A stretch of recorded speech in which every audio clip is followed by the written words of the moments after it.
2026-এর উদ্বোধনী ম্যাচে ভারতের বিপক্ষে রোমাঞ্চকর ড্র করেছে বাংলাদেশ জাতীয় ফুটসাল দল। 14 জানুয়ারি থাইল্যান্ডের ব্যাংককে ননথাবুর স্টেডিয়ামে অনুষ্ঠিত এই ম্যাচে দুই দলই আক্রমণ ও রক্ষণে সমান লড়াই করে নিজেদের প্রথম ম্যাচে পয়েন্ট ভাগাভাগি করে নেয়।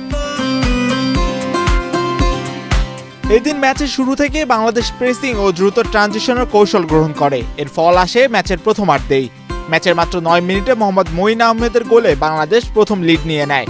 তবে 12 মিনিটে ভারতের আনমোল অধিকারী গোল করে সমতা ফেরান টিম ভারতকে।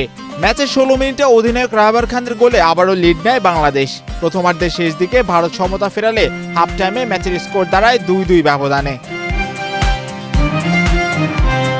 দ্বিতীয়ার্ধে উভয় দলই আক্রমণের গতি বাড়ায়। বাংলাদেশ দল বল পজিশন ধরে রেখে উইং ব্যবহার করে আক্রমণ গড়ে তোলে।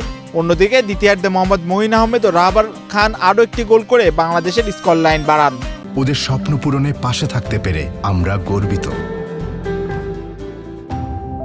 এদিকে ভারতও পাল্টা আক্রমণে দুটি গোল করে ম্যাচে ফেরে। ম্যাচের শেষ দিকে উভয় দলই জয়সূচক গোলের চেষ্টা চালালেও গোলরক্ষক ও রক্ষণভাগের দৃঢ়তায় আর কোনো গোল হয়নি।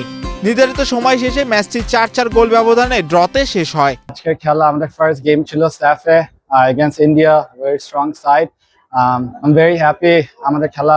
আই বিলিভ আমরা একটা গুড স্টার্টে ছিলাম, ইভেন দো একটা আমরা জিতার আশা করে খেলতেছিলাম, but we will take the draw and it's a good start to the tournament. আমরা one game at a time নিচ্ছি, so we'll play the next game and there are many more games to go, so inshallah keep supporting us and very happy with the boys. Everyone performed really well.